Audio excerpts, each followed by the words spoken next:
Welcome back, my good people. Today we are headed to our local H-E-B supermarket to look for a couple of chuck roasts so we could cut them into steaks. Cutting steaks this way can save you some money, so let's head out and see what we can find.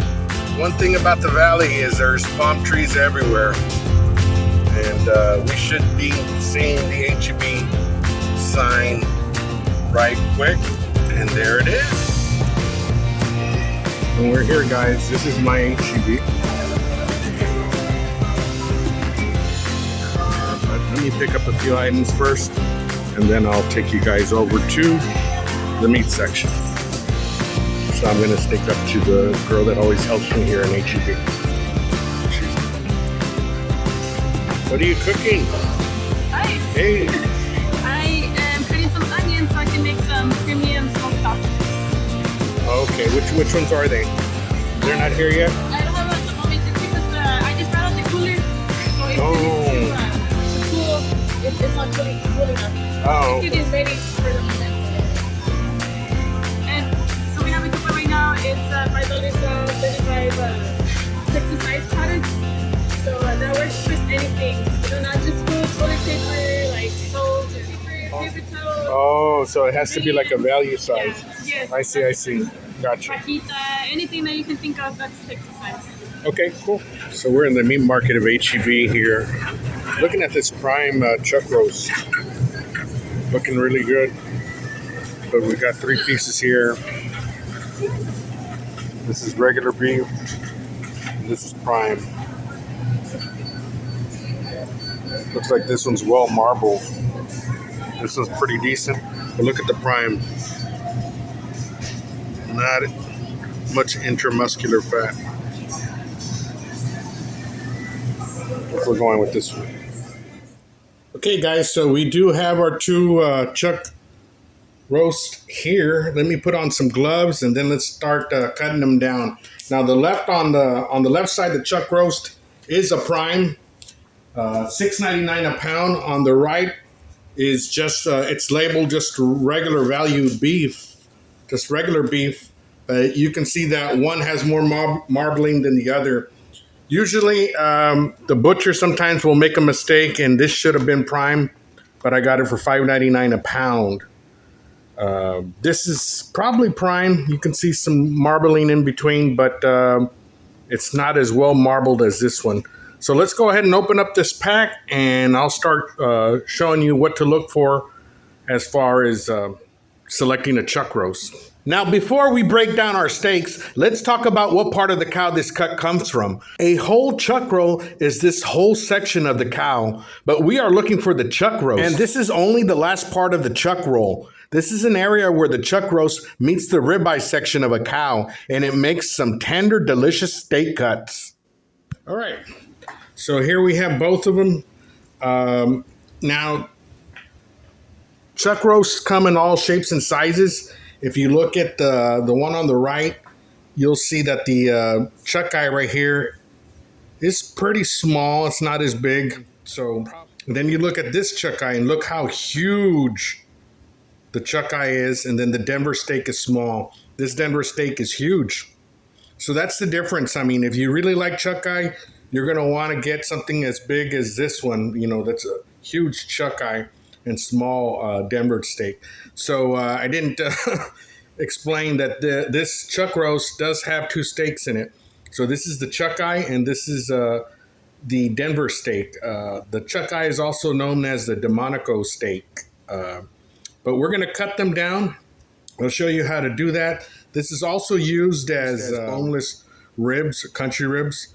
So basically, when you cut off the Denver steak, you just want to go ahead and go along the fat seam there and just follow it out. So we're going to follow it out to there. And just be careful, if you have a sharp knife like I do, it will easily cut into the other meat. There we go. And that's the chuck eye. That's the Denver steak, also known as boneless ribs. And here we'll do, this one's a little bit more frozen than the other one. So I'm actually able to easily take it out and look at the difference, man. Look at the difference of the size of the chuck eye. Huge difference. That's the reason, although this one wasn't marbled as well, that's the whole reason why I chose this one. And there are some bits of hard fat that you can get rid of, and we'll do that. Okay.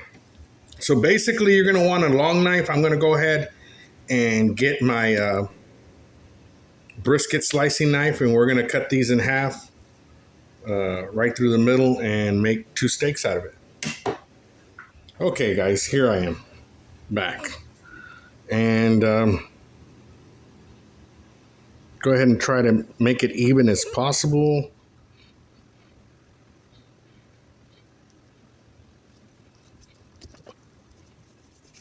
Oh, man, look at that. Look at that marbling. Beautiful marbling, man. Wow. I'll try to do the same. I should have put this one in the freezer. It would have helped me out. I might just do that. Yeah, let me go ahead and put that in the freezer, and I'll bring you guys back. I'll cut that Denver steak for right now.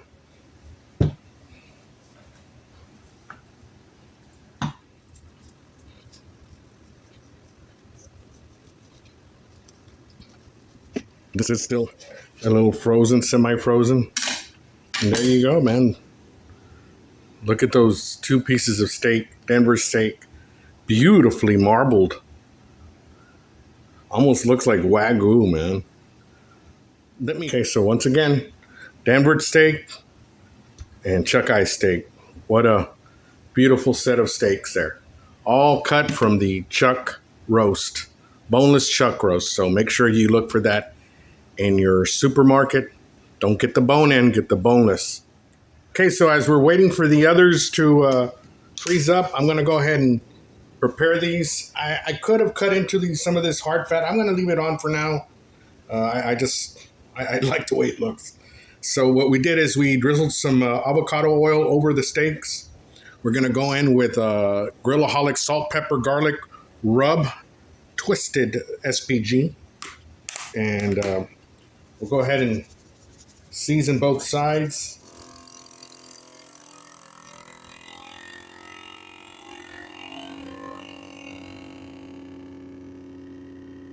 Okay, this is the way we look, guys. On the non-prime, we went ahead and just put the 2 chuck eye steaks on one bag and the 2 Denver steaks on another. And then on the prime one, we went ahead and switched it up. We did one Denver, 1 chuck eye. Look how big that chuck eye is, man. And 1 Denver and 1 chuck eye. So we'll save this for later. We're going to cook this right now. So let's get our grill ready, get it hot, super hot, and we'll start cooking these. Now, the whole idea about these steaks is to cook them hot and fast, since they come from a working muscle of the cow. If you cook them too long, they will toughen up and won't be as tender. Here we go, guys. That is the reason why I cut these in half. We'll keep turning these so the meat won't dry out, but just to have an idea, the chuck eye only needs about 4 to 5 minutes total on each side, and the Denver steak only needs about 5 to 6 minutes. Look at that one. I think we're almost done here. A cool idea is to griddle sear your steaks first, then finish them off with a kiss of flame. Doing it that way, you'll get an even sear on the griddle and those charry bits and edges on the steak because of the flames. And let's put some compound butter on these. And we are done. I allowed the steaks to rest with a little bit of compound butter that contained salt, pepper, garlic, and finely chopped chives. Dinner was served and it was delicious. Now, if you're watching another one of my videos and you haven't subscribed yet, it would really help us out if you do. Sponsors mostly look at your following and not your total channel views to consider working with you, so your help is appreciated. That's all for now, my good people. I hope to see you again very soon.